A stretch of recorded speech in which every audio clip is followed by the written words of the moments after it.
ಹೆಣ ಬಿದ್ದು 8 ತಿಂಗಳಾಯಿತು. ಬಿಕ್ಲು ಗೋರಿ ಸೇರಿದ ಜಗ್ಗ ಜೈಲಿಗೆ ಹೋದ.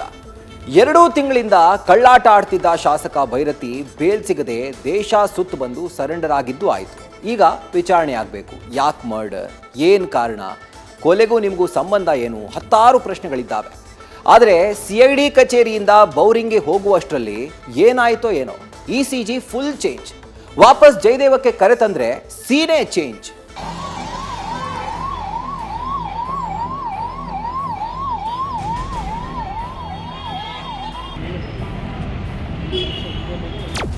ಬಿಕ್ಲು ಶಿವ ಮನೆ ಪಕ್ಕದ ರಸ್ತೆಯಲ್ಲಿ ಹೆಣವಾಗಿದ್ದ. ಬಿದ್ದ ಹೆಣದ ಕೇಸ್ನಲ್ಲಿ ಭೈರತಿಯ ಹೆಸರು ಉಸಿರಿದೆ. ತಿಂಗಳುಗಟ್ಲೆ ಕಾಂಕ್ರೀಟ್ ಕಾಡು ಮೇಡು ಸುತ್ತಿದ ಭೈರತಿ ಸುಪ್ರೀಂ ಕೊಟ್ಟ ಶಾಕ್, ಸೀದಾ ಆಸ್ಪತ್ರೆಯಲ್ಲಿ ಮಲಗಿಸಿದೆ. ಬೆಂಡೆತ್ತೋಕೆ ತಯಾರಿ ನಡೆಸಿದ್ದ CIDಗೆ ಭೈರತಿಯ ಹೃದಯದ ಕವಾಟ ಬೇಲಿ ಹಾಕಿದೆ. ಮೆಡಿಕಲ್ ಟೆಸ್ಟ್ಗೆ ಕರೆದೊಯ್ದಾಗ ಕಾಣಿಸಿದ ಹಾರ್ಟ್ ಬೀಟ್ನ ವ್ಯತ್ಯಾಸ CIDಯ ಕೈಕಟ್ಟಿ ಹಾಕಿದ್ದು ಜಯದೇವ ಆಸ್ಪತ್ರೆಯ ವಾಚ್ಮ್ಯಾನ್ ಡ್ಯೂಟಿಗೆ ಹಾಕಿಸಿದೆ.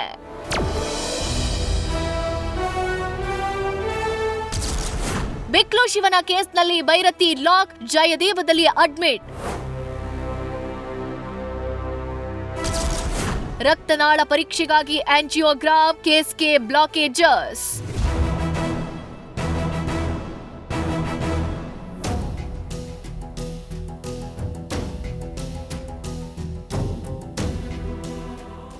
ಮೊನ್ನೆ ಸರೆಂಡರ್ ಆದ murder accused number 5 Bhairathi Basavaraj Jayadeva ಆಸ್ಪತ್ರೆಯ ICU ವಾರ್ಡ್ಗೆ ಶಿಫ್ಟ್ ಆಗಿದ್ದಾರೆ. ECG ಪರೀಕ್ಷೆಯಲ್ಲಿ ಪಾಸಿಟಿವ್ ಕಂಡು ಬಂದಿದ್ದು ಕೇಸನ್ನೇ ಅನಾರೋಗ್ಯಕ್ಕೆ ತಳ್ಳಿದೆ.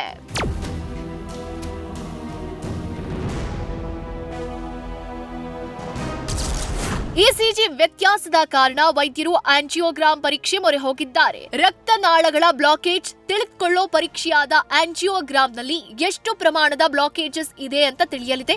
ಈವರೆಗೂ ರಕ್ತನಾಳದ ರಿಪೋರ್ಟ್ ಸ್ಟೇಬಲ್ ಅಂತ ರಿಪೋರ್ಟ್ ಬಂದಿಲ್ಲ. ಒಂದು ವೇಳೆ ಆಂಜಿಯೋಗ್ರಾಮ್ನಲ್ಲಿ ಬ್ಲಾಕೇಜಸ್ ಕಂಡು ಬಂದ್ರೆ ಡಿಸ್ಚಾರ್ಜ್ ಇಲ್ಲ.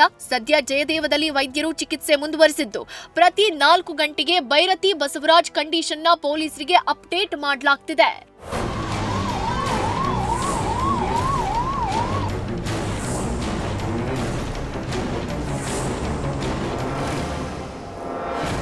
ಜಯದೇವ ಆಸ್ಪತ್ರೆ ನಿರ್ದೇಶಕ ಡಾಕ್ಟರ್ ದಿನೇಶ್ ನೇತೃತ್ವದ ತಂಡ ಆಂಜಿಯೋಗ್ರಾಮ್ ನಡೆಸಿದೆ. ಆಂಜಿಯೋಗ್ರಾಮ್ ರಿಪೋರ್ಟ್ ಸಿದ್ಧಗೊಂಡು ಬಳಿಕ CID ಕೈ ಸೇರುತ್ತೆ. ಬಳಿಕ ಜಯದೇವ ಆಸ್ಪತ್ರೆ ವರದಿ ಪಡೆದು ನ್ಯಾಯಾಧೀಶರ ಎದುರು CID ಹಾಜರಾಗಲಿದೆ. ಆಂಜಿಯೋಗ್ರಾಮ್ ಹಿನ್ನೆಲೆ ವೈದ್ಯರು ಕೆಲ ಮೆಡಿಕೇಶನ್ ನೀಡಿದ್ದಾರೆ ಅಂತ ಗೊತ್ತಾಗಿದೆ. ಸದ್ಯ ಆಸ್ಪತ್ರೆ ಬಳಿ ಮೈಕೋ ಲೇಔಟ್ ಸಬ್ ಡಿವಿಷನ್ ಪೊಲೀಸ್ನಿಂದ ಬಿಗಿ ಬಂದೋಬಸ್ತ್ ನೀಡಲಾಗಿದೆ.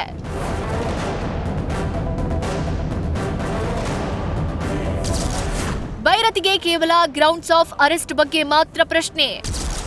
ಭೈರತಿ ಬಸವರಾಜ್ಗೆ ನಡೆದಿಲ್ಲ ಇನ್ನು ಕ್ರಾಸ್ ಕ್ವಶ್ಚನಿಂಗ್.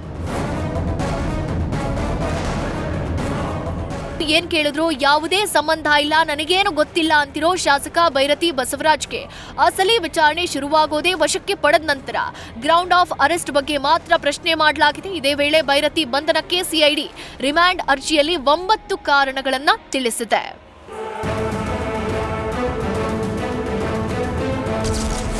ಪ್ರಕರಣಕ್ಕೆ ಸಂಬಂಧಪಟ್ಟಂತೆ ಸತ್ಯಾಂಶವನ್ನ ಭೈರತಿ ಮರೆಮಾಚುತ್ತಿದ್ದಾರೆ ಅನ್ನೋ ಶಂಕೆ ಇದೆ. ಆರೋಪಿಯನ್ನ ವಿಚಾರಣೆ ನಡೆಸಲು ಸಮಯದ ಅಭಾವ ಇದೆ. ಈ ಹಿಂದೆ ಸ್ಥಳೀಯ ಠಾಣೆಯಲ್ಲಿ ಭೈರತಿ ಹೇಳಿಕೆ ದಾಖಲಾಗಿತ್ತು. ಆಗ ಸಿಕ್ಕ ಸಾಕ್ಷಿ ಪರಿಶೀಲಿಸಿದಾಗ ಸತ್ಯ ಮರೆಮಾಚಿದ್ದು ಗೊತ್ತಾಗಿದೆ. ಕೃತ್ಯದ ವೇಳೆ ಆರೋಪಿ ಚಲನವಲನ ಪೂರ್ವಪರ ವಿಚಾರಣೆ ನಡೆಸಬೇಕು. ಮತ್ತೊಂದು ಕೃತ್ಯ ನಡೆದ ವೇಳೆ ಬಳಸ್ತಾ ಇದ್ದ ಮೊಬೈಲ್ ಈವರೆಗೂ ಸಿಕ್ಕಿಲ್ಲ ಅಂತ ರಿಮ್ಯಾಂಡ್ ಅರ್ಜಿಯಲ್ಲಿ CID ಉಲ್ಲೇಖ ಮಾಡಿದೆ. ಇನ್ನು ಉಳಿದ ಆರೋಪಿಗಳ ಜೊತೆ ಸಂಚು ರೂಪಿಸಿದ್ದ ಸ್ಥಳ ಮಹಜರು ಮಾಡಬೇಕು. ರಿಯಲ್ ಎಸ್ಟೇಟ್ ಉದ್ಯಮದಲ್ಲಿ ತೊಡಗಿದ್ದ ಬಗ್ಗೆ ಮಾಹಿತಿ ಕಲೆ ಹಾಕಬೇಕಾಗಿದೆ. ಜೊತೆಗೆ ಉಳಿದ ಆರೋಪಿಗಳ ನಂಟಿನ ಬಗ್ಗೆ ಮತ್ತಷ್ಟು ತನಿಖೆ ಅಗತ್ಯ ಇದೆ ಅಂತ CID ತನ್ನ ಅರ್ಜಿಯಲ್ಲಿ ವಾದ ಮಾಡಿದೆ.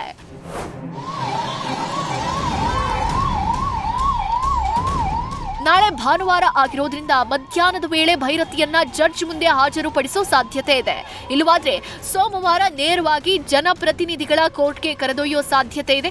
ಕೊಲೆ ಕೇಸ್ನಲ್ಲಿ ಮತ್ತಷ್ಟು ವಿಚಾರಣೆಗಾಗಿ ಹೆಚ್ಚಿನ ದಿನಗಳ ಕಸ್ಟಡಿಗೆ ಕೇಳೋಕೆ CID ಸಿದ್ಧತೆ ನಡೆಸ್ತಾ ಇದೆ. ಒಟ್ಟಾರೆ ಭೈರತಿಗೆ ಆಂಜಿಯೋಗ್ರಾಮ್ ಟೆಸ್ಟ್ ನಡೀತಾ ಇದ್ರೆ ಮತ್ತೊಂದು ಕಡೆ ಕೇಸ್ಗೆ ಬ್ಲಾಕೇಜಸ್ ಕಾಣಿಸ್ತಾ ಇದೆ. ಅಂಕಿತಾ ರೈ ಜೊತೆ Chandrashekar, crime bureau, news first. News first ನಿರ್ಭೀತಿಯಿಂದ ನಿಮ್ಮ ಪರವಾಗಿ.